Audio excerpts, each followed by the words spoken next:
గత 3 ఏళ్ల నుంచి పారిశుద్ధ్య సమస్య పరిష్కారం కావడం లేదని కౌన్సిల్ సభ్యులు ప్రస్తావిస్తున్నారని, అప్పటి మంత్రి వైఫల్యం స్పష్టంగా కనిపిస్తుందని ఎమ్మెల్యే గౌతు శిరీష అసహనం వ్యక్తం చేశారు. శ్రీకాకుళం జిల్లా పలాస కాశీబుగ్గ మున్సిపల్ కౌన్సిల్ సమావేశం చైర్మన్ బల్ల గిరిబాబు అధ్యక్షతన మంగళవారం నిర్వహించారు. ఈ సమావేశానికి ఎమ్మెల్యే హాజరై మాట్లాడుతూ లోపాలను 2019కి ముందున్న ప్రభుత్వంపై పలు సందర్భాలను నెట్టివేశారని, ప్రస్తుతం కూటమి ప్రభుత్వం మళ్లీ ఏర్పడ్డాక సమస్యలను ప్రస్తావిస్తున్నారని అన్నారు. గత 3 ఏళ్లలో అప్పటి మంత్రిని ఎందుకో అడగలేకపోయారని ప్రశ్నించారు.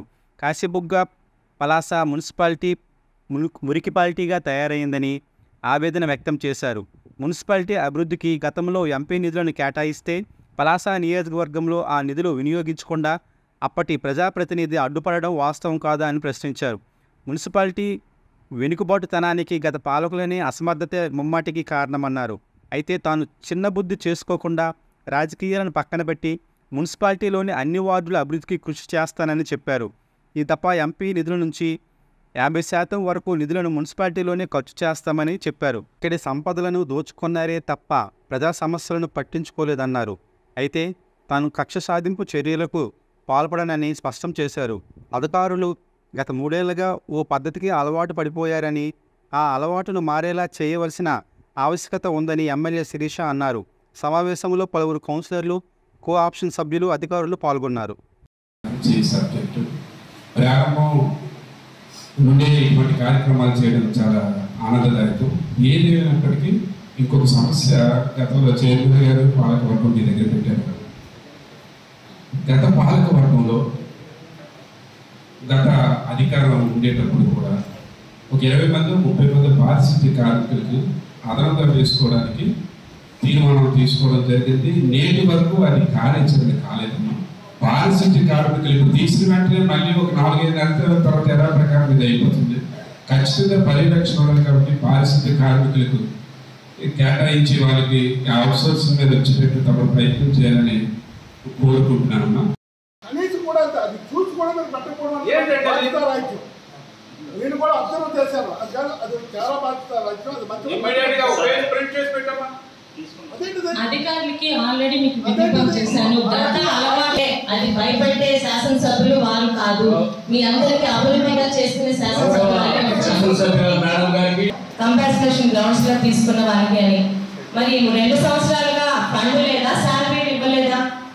అయితే గత ప్రభుత్వం మీద అంటే 2019 ముందున్న ప్రభుత్వం మీద అన్ని తోసేయడం, లేదా 2024 తర్వాత వచ్చిన ప్రభుత్వం మీద అన్ని భారం పడేయడం తప్పితే మధ్యలో 5 సంవత్సరాలు ఏం చేశారంటే చెప్పుకోవడానికి ఏమి ఉండట్లేదు.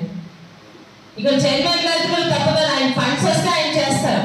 అలాగే అధికారులు కూడా తప్పు కాదు. పైగా ఈ రోజు అధికారులు రాలేదని అంటున్నారు. ఈ 3 సంవత్సరాలు అలవాటు పడిపోయింది తూతూ మంత్రంగా ఇక్కడ మీటింగులు జరగడం. 3 సంవత్సరాల్లోని నేను ఇన్ఫర్మేషన్ అడుగుతున్నానని, 3 సంవత్సరాల్లో మున్సిపాలిటీ కొత్త కమిటీ ఏర్పడ్డాక ఏ వార్డులో ఎన్ని పనులు చేశారో చెప్పగలరా? అందులో ఒక్క టీడీపీ వార్డు అయినా ఉందా? నాకు అలాంటి ఎటువంటి పక్షపాతాలు లేవు. అధికారులు ఇక్కడ ఉండేలా జాగ్రత్తలు తీసుకోమని చెప్తున్నాను. ఈ రోజు రాలేదని వాళ్ళ మీద కేసు పెట్టేమని నేను చెప్పట్లేదు. వాళ్ళకి అలవాటు చేయాలి కదా. 3 సంవత్సరాలు ఒక అలవాటు పడిపోయారు. అధికారులందరికీ సూచనలు ఇవ్వండి. పెట్టేది నెలకు ఒకసారో 2 నెలలకు ఒకసారో దాని మీటింగ్కి ముందు చెప్తున్నాం కాబట్టి రమ్మని సూచనలు చేయండి. ఎందుకంటే ఏ డిపార్ట్మెంట్ పనిచేస్తుందో కూడా తెలియట్లేదు. కమిషనర్ గారు 1-2 సమాధానాలు చెప్తున్నారు. మొత్తానికి మున్సిపాలిటీ వెనుకబడి ఉండడంలోని పాత ప్రభుత్వ అసమర్థత చాలా స్పష్టంగా కనిపిస్తుందండి. ఒక మంత్రి 4 సంవత్సరాలు ప్రాతినిధ్యం వహించిన మున్సిపాలిటీ ఏ స్థాయిలో ఉండాలి, ఈరోజు ఏ స్థాయిలో ఉంది? ప్రతిదీ కొత్త ప్రభుత్వం, కొత్త శాసనసభ్యులు అడిగి తెస్తే బాగుందన్న వాళ్ళు గతంలో ఉన్న 3 సంవత్సరాల్లో మీ మాజీ మంత్రిని ఎవరైనా ఇలా అడగగలిగారా? కనీసం మీ వార్డులో సమాధానం చెప్పడానికి అని బాధగా ఉంది. ఈరోజు మురికి కాలువలకి 50 లక్షలు కూడా సరిపోవు, నాకు తెలుసు వచ్చిన ఫండ్. అంతగా 3 సంవత్సరాల తర్వాత మురికి ఇక్కడ పేరుకుపోయింది. చేసి మీరు ఎక్కడెక్కడ దాదాపు ఏ కాలువలో వదలకుండా మీరు ఆల్రెడీ మనకు వచ్చిన నిధులతో పాటు మీ జనరల్ ఫండ్ నుంచి ఒక 10 లక్షల ముందే ఆల్రెడీ అలాట్ చేసుకున్నారు. మరి పెద్దలు చైర్మన్ గారి సహకారంతో ఆ వచ్చిన ఫండ్తో పాటు ఈ ఫండ్ కూడా పూర్తిగా 100% కాలువల్లోని పూడిగా స్టిల్ట్ తీసి కనీసం ప్రజలకి ఇందాక ఒక సోదరులు అన్నారు ఇది నిరంతర ప్రక్రియ.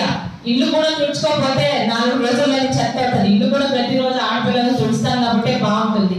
ఇల్లులన్నీ మన వాడు మన పరస్పర నిరంతర ప్రక్రియ అయినా ఆ నిరంతర ప్రక్రియకి గవర్నమెంట్ ఏమి ఇవ్వాలో మన దగ్గర నుంచి మనం ఎలా ఖర్చు పెట్టాలో మనకు అవగాహన ఉంటే ఇంత నీచంగా పలాస మున్సిపాలిటీ శానిటేషన్ ఉండేది కాదు. ఆ ఏరియాలో ఒక రోడ్డు ప్రపోజల్ అక్కడున్న ప్రజలు మొన్ననే రిప్రజెంటేషన్ 3 రోజుల క్రితం 5 రోజుల క్రితం చైర్మన్గా నాకు ఇస్తే వెంటనే నేను సంబంధిత అధికారులకు డిఈ గారికి ఫార్వర్డ్ చేసి నేను అది ఎజెండాలో పెట్టమని పంపించాము. ఆ పంపించిన తర్వాతను ఎజెండా వచ్చింది, అది రాలేదు. తర్వాతను మళ్ళీ టేబుల్ ఎజెండా వచ్చింది, నిన్న సాయంకాలం సంతకం పెట్టాను, అది రాలేదు. తెల్లవారు నా దగ్గరికి వచ్చింది ఎజెండా.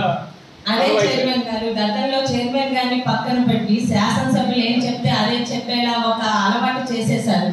మీకు కూడా ఇక్కడ ఉండాల్సిన పవర్ మీకు కాబట్టి నేను అలాంటి తప్పుడు పనులు చేయను కాబట్టి చైర్మన్ గారు కానీ శాసనసభ్యులు కానీ పెట్టింది ఒక రోజు ముందు పెట్టినా మీకు ఎజెండాలో పెట్టాల్సిన అవసరం అధికారులకు ఉంది కాబట్టి దయచేసి పాత అలవాటు నుంచి పక్కకు వచ్చి కొత్త అలవాట్లతో అభివృద్ధి దిశగా ముందుకెళ్లాలని కోరుకుంటున్నానండి.